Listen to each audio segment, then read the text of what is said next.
Subscribe करिए hi-fi study channel को, bell icon को प्रेस कीजिए लेटेस्ट वीडियो अपडेट सबसे पहले पाने के लिए।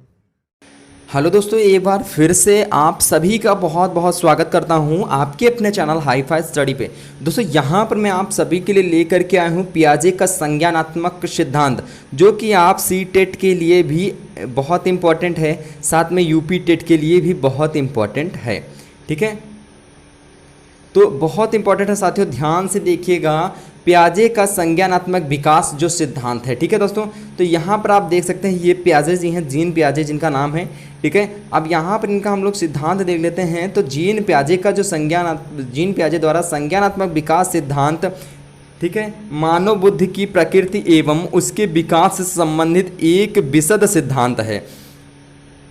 पियाजे का मानना था कि व्यक्ति के विकास में उसका बचपन एक महत्वपूर्ण भूमिका अदा करता है, और पियाजे का सिद्धांत विकासीय अवस्था सिद्धांत यानी डेवलपमेंटल स्टेज थ्योरी कहलाता है। और यह सिद्धांत ज्ञान की प्रकृति के बारे में और बतलाता है कि मानव कैसे ज्ञान क्रमशः इसका अर्जन करता है, कैसे इसे एक एक कर जोड़ता है और कैसे इसका उपयोग करता है। यानी कि व्यक्ति वातावरण के तथ्यों का प्रत्यक्षीकरण करता है, अर्थात पहचानता है, प्रतीकों की सहायता से उन्हें समझने की कोशिश करता है तथा संबंधित वस्तु व्यक्ति के संदर्भ में अमूर्त चिंतन करता है। उक्त सभी क्लियर हो गया ना, यानी उक्त सभी प्रक्रियाओं से मिलकर उसके भीतर का एक ज्ञान भंडार या संज्ञानात्मक रचना उसके व्यवहार को निर्देशित करती है। इस प्रकार हम कह सकते हैं कि कोई भी व्यक्ति वातावरण में उपस्थित किसी भी प्रकार के उद्दीपकों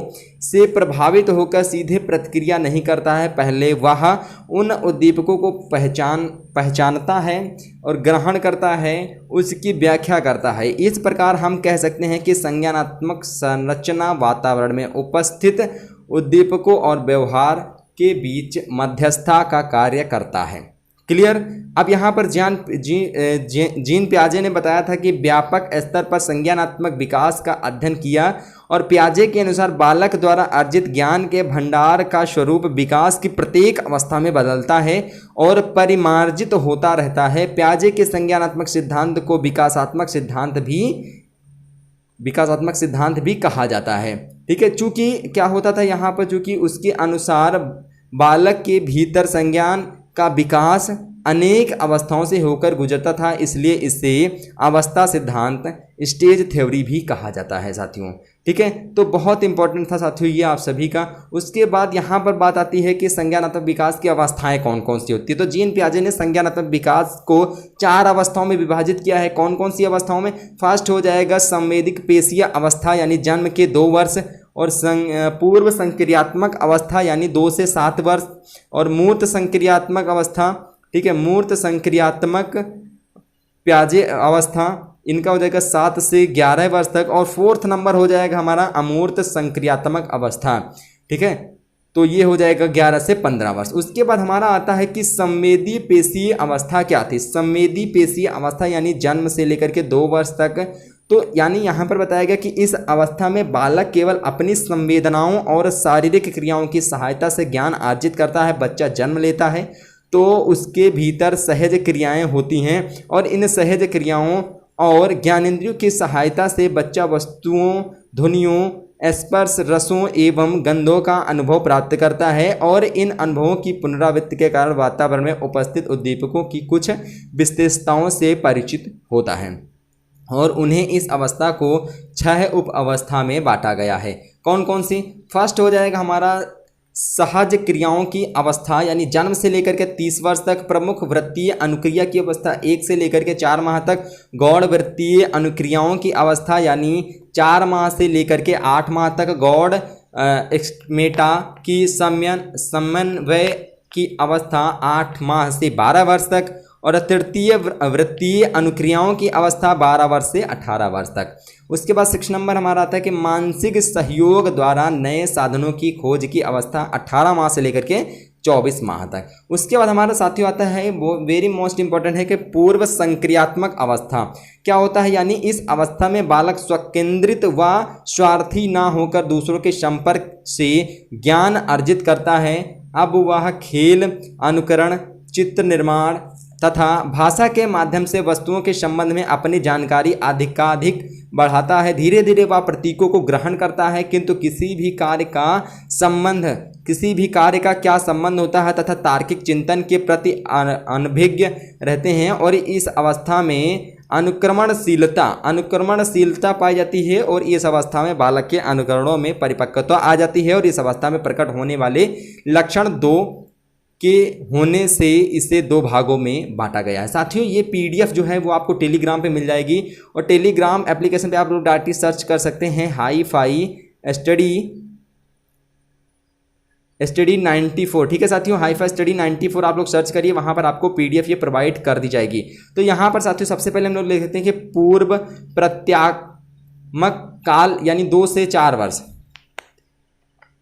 यानी पूर्व प्रत्यात्मक काल जो था वो 2 से 4 वर्ष होता है। और अंतः प्रज्ञक काल, ठीक है, इसकी जो अवधि होती है वो 4 से 7 वर्ष होती है। अंतर्दृश्य जो अवधि होती है ये 4 से 7 वर्ष होती है। उसके बाद प्राक संक्रियात्मकता, बालक और संकेत तथा चिन्ह को मस्तिष्क में ग्रहण करते हैं। और यहाँ पर आता है कि बालक जो निर्जीव वस्तुओं को सजीव समझते हैं आत्म केंद्रित हो जाता है। बालक संकेतों एवं भाषा का विकास तेज होने लगता है। उसके बाद सेकंड हमारा आता है अंतः प्रज्ञा काल।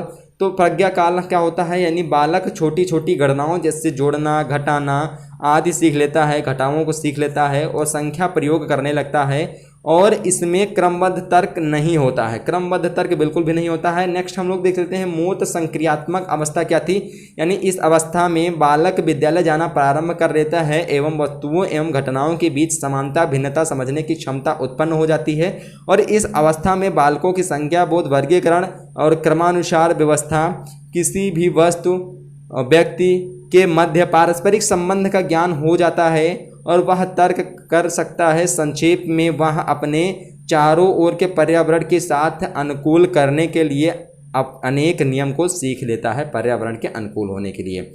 अब यहाँ पर बात आती है कि औपचारिक तथा अमूर्त संक्रियात्मक अवस्था। तो यह अवस्था 12 वर्ष के बाद की है और इस अवस्था की विशेषता निम्न है। कौन कौन सी है? तार्किक चिंतन की क्षमता का विकास और समस्या समाधान की क्षमता का विकास, अवास्तविक में अंतर समझने की क्षमता का विकास, वास्तविक अनुभवों को काल्पनिक परिस्थितियों में ढालने की क्षमता का विकास, परिकल्पना विकसित करने की क्षमता का विकास और विसंगतियां के संबंध में विचार करने की क्षमता का विकास। उसके बाद हमारा आता है ज्ञानात्मक विकास की प्रक्रिया एवं संरचना क्या थी। यानी जीन पियाजे ने संज्ञानात्मक विकास की प्रक्रिया में मुख्यतः 2 बातों को महत्वपूर्ण माना है। पहला संगठन, दूसरा अनुकूलन।